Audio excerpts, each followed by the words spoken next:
Ну вот и дождались. Новейшее поколение самой доступной линейки Dynaudio уже в России.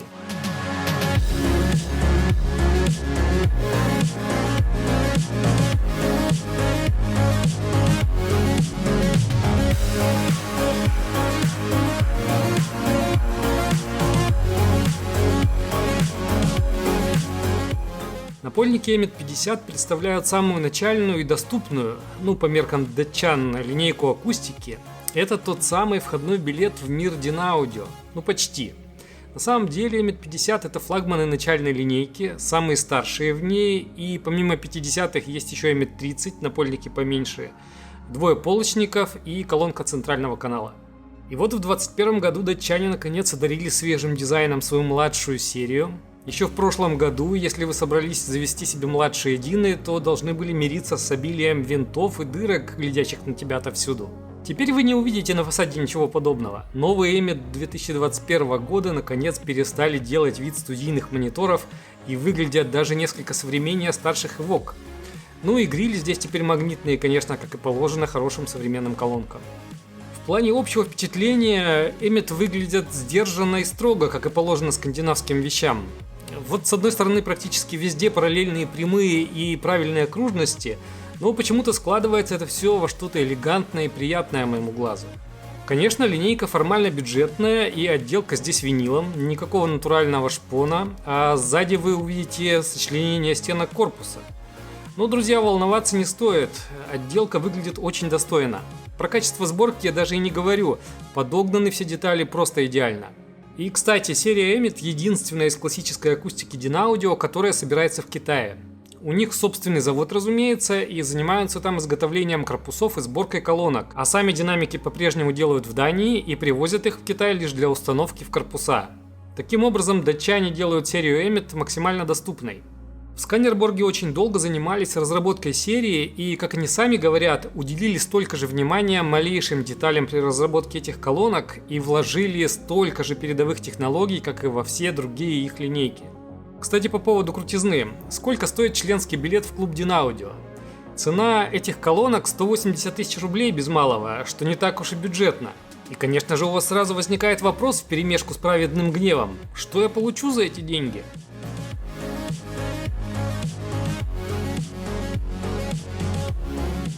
Во-первых, вы должны понимать, что все колонки Dynaudio целиком и полностью разработаны и просчитаны в Дании, в Сканерборге.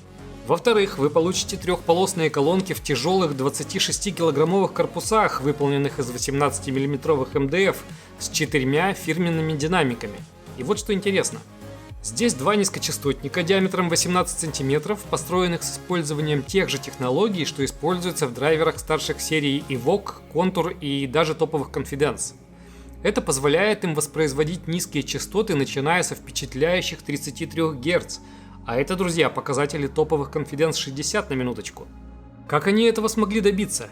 Терпение, друзья, до этого мы еще дойдем. Что касается динамиков Dynaudio вообще, все они изготавливаются с фирменным композитным диффузором MSP, это магниево-силикатный полимер. Я уже рассказывал про то, как работает этот материал в обзоре Dynaudio Heritage, но расскажу вкратце еще раз, потому что это действительно важная особенность. И вообще, я фанат марки, сам много лет живу с колонками этой фирмы, и мне очень нравится все, что они делают. Так что да, друзья, я пристрастен. Так вот, многие компании стараются делать как можно более жесткие диффузоры, используя керамику, металл, разные плетеные композиты, чтобы диффузор не менял свою геометрию во время движения, ведь это означает искажение звука. Поэтому жесткий диффузор очень правильная вещь, так как у вас повышается точность воспроизведения. Но Dynaudio пошли своим путем и стали делать динамики с деформирующимися во время движения диффузорами, что по идее должно означать искажение или как минимум неточность передачи и окрас звука. Но, как все мы знаем, Dynaudio это одни из самых честных, не окрашивающих звук колонок. Dynaudio это синоним точности и нейтралитета. Так как же они этого добиваются с такими неидеальными диффузорами? Дело в том, что их диффузоры настолько круто просчитаны, что имеют контролируемую деформацию. Да, друзья, они меняют свою геометрию именно там, где надо и насколько надо. И именно с учетом этого делаются все их динамики. И еще одна интересная деталь. Вот этот пылезащитный колпачок обычно вклеивается во всех динамиках разных компаний. А здесь вся поверхность диффузора вместе с этим колпачком – это единый кусок MSP без всяких склеек. Это дополнительно позволяет улучшить качество соединения со звуковой катушкой, то есть лучший контроль движения, а значит и звучания. Как вы понимаете, все это очень непростая работа, но датчане построили у себя в Сканерборге Юпитер свой потрясающий измерительный центр, один из лучших в мире, со своим уникальным оборудованием, включая софт. В Юпитере они чуть ли не в режиме реального времени могут настраивать свои колонки и даже отдельные динамики. Теперь возвращаемся к нашим вуферам. Любопытно, что обычно датчане используют в конструкции своих динамиков алюминиевые катушки, но в этих динамиках более тяжелые медные. Плюс они установили туда два магнита, усилив магнитную систему, энергия которой направлена строго в звуковую катушку. Вот как им удалось записать в характеристиках те самые 33 Гц. За середину диапазона отвечает драйвер диаметром 15 см, который построен на базе динамика вышестоящей серии Evoque, а тот, в свою очередь, был построен на базе high-end драйвера серии Contour, между прочим. Так что эта история, когда технологии постепенно спускаются сверху, здесь подтверждается, и это очень хорошая новость для покупателя. Вот вы сами подумайте, сегодняшняя начальная линейка уже технологически сопоставима с high-end прошлых поколений. Прогресс такой, что Hi-Fi по сути уже буквально начинает съедать high-end. Ну почти. Что касается конструкции среднечастотника, то здесь уже традиционная легкая алюминиевая катушка диаметром 38 мм, специально оптимизированная для работы в середине диапазона. Помните Юпитер, да? Так вот, она приводится в движение мощнейшей магнитной системой с керамическим ферритовым магнитом. Диффузор здесь тоже, разумеется, из MSP, правда, подвес здесь гораздо более легкий, чтобы динамик мог передавать мельчайшие нюансы и тонкости. Дальше больше, друзья. Твиттер новых Emmet-50 полностью и без изменений перекочевал с вышестоящих Evoque, что не может не быть прекрасной новостью. Ведь это очень хороший динамик, построенный также на технологиях топового твиттера Izotar, установленного в Confidence. У него мягкая 28-мм диафрагма, под которой скрывается Hexis, купол с углублениями, установленный на вспененном поглотителе, точно такой же, как в топовом Izotar. Этот Hexis занимается тем, что убирает нежелательные резонансы и рассеивает все то, что идет в обратном направлении и может отразиться на внутреннюю поверхность диафрагмы.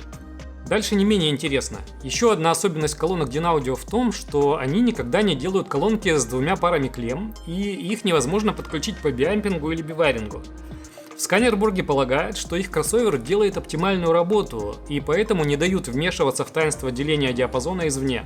Конкретно в этих Emmet-50 очень любопытный кроссовер, а точнее кроссоверы.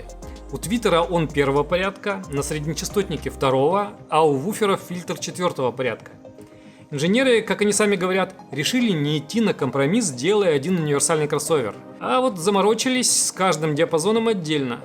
Вот что такое современные Dynaudio, друзья. После всей этой аудиофильской крутизны цена в 180 тысяч уже не выглядит устрашающе, верно?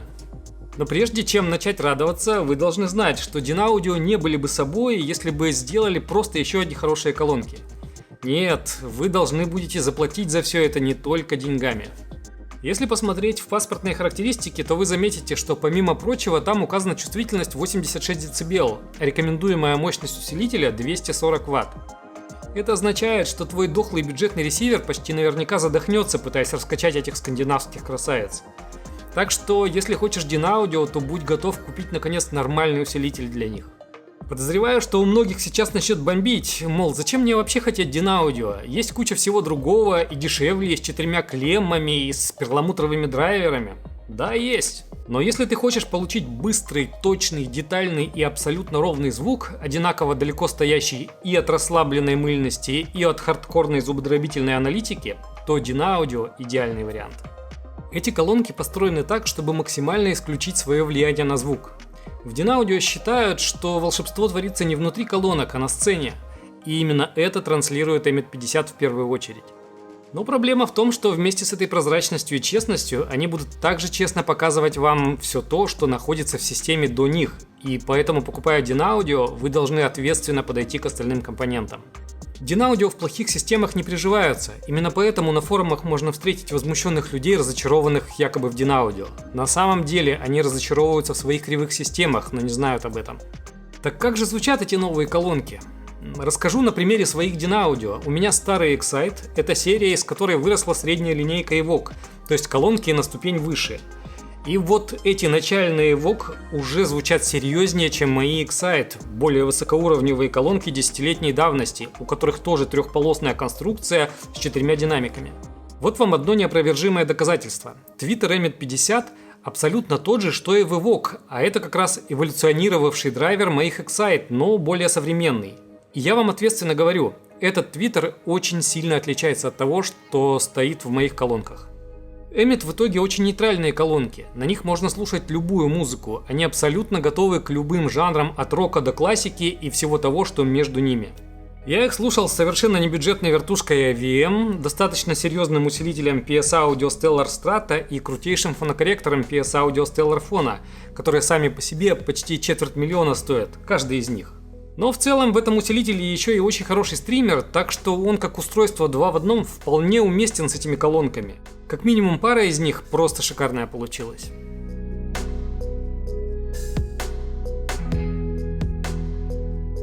Теперь что касается музыки. Если вы слушаете какую-то электронику, например, буквально на днях я открыл исполнителя Coloray, которого и советую послушать. Это такой прекрасный симбиоз Carbon-Based Lifeforms с Uncle и ранним EBM. И вот Emmet очень хороши в дисциплине драйвовых низов. Они панчат быстро, мощно и хлестко. В музыке этой команды попадаются очень низкие и очень быстрые синтовые звуки, например, на короткой вещи Line Break 2. Так вот, на моих колонках эти звуки слегка мутновато и тяжеловато подаются, а с Emmet'ов это все звучит намного быстрее и собраннее, прямо как будто сжали и выстрелили ими. И вдобавок эти синты очень эффектно пространственно двигаются. Очень хорошо видно, как звуки гуляют перед тобой, а потом уходят куда-то вдаль. Конечно, во многом это заслуга компонентов PS Audio, которые бы подошли к колонкам более высокого уровня. Но зато благодаря им видно, что потенциал этих формально начальных колонок очень высокий. Еще не могу не посоветовать прекрасных американцев Water Strider. Это психоделическая музыка с трудом определяемого жанра, кочующего где-то между инди, поп и рок-музыкой. Классное интересное звучание, в котором есть и пространный вокал, и гитары какие-то, и отсылки к корневой и этнической музыке. Все у них замешано и переплетено. И тут мне понравилось, как Emmet строит пространство. С одной стороны, они не должны поражать тебя какой-то нереальной голографией, но звук очень свободный пространственно, сцена ни разу не ощущалась зажатой. Да и разборчивость просто превосходная. Ничего нигде не затуманено, все очень аккуратно локализуется. Приятно это все созерцать. Да-да, именно созерцать. Идеальнейший звук, абсолютно ничего не хочу в нем менять. Собранный, четкий, энергичный и очень живой. Emmet также очень хороши по части джаза и вообще живых инструментов. Например, вот вам неожиданный альбом под названием As We Stand британской арфистки Тори Хенсли. Да-да, мой прогрессивный друг, арфистки. Не торопись морщиться, такую арфу ты еще не слышал, это тебе не заунывные эльфийские пения для задротов. Тори из той же когорты современного британского джаза, которую я постоянно лелею. Тусовочка там достаточно тесная, и в составе ее группы внезапно обнаруживается Мозес Бойд, один из самых крутых молодых джазовых барабанщиков Туманного Альбиона. А вместе с ним Рут Голлер, обалденно крутая басистка. Правильно я феминитив использовал? В общем, про нее Guardian написали, что она делает оглушительные бас-гитарные хуки. Но ее сольное творчество советовать вам не буду, там вообще сплошной авангард и одище.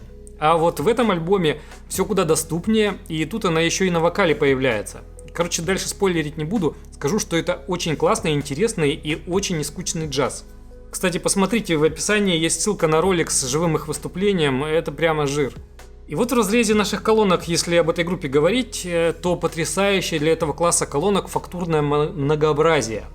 У арфы настолько богатый и натуральный звук с какими-то глубочайшими реверберациями. Ты прямо чувствуешь, как пальцы касаются струн, делают щипки, и ты до самого конца слышишь, как резонирует корпус этой арфы.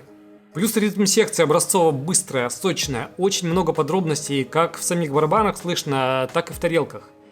Здесь вот нет этого ощущения кальки, как у многих недорогих колонок, когда ощущается в звуке, что это копия. Emmet очень натурально и чисто звучат. Что касается моего общего впечатления. Да, я, конечно, фанат марки и был заранее расположен к этим колонкам. Но если отбросить мои эмоции и любовь к марке и взвешивать сухо, то все равно у этих колонок не отнять. Точности и непредвзятости.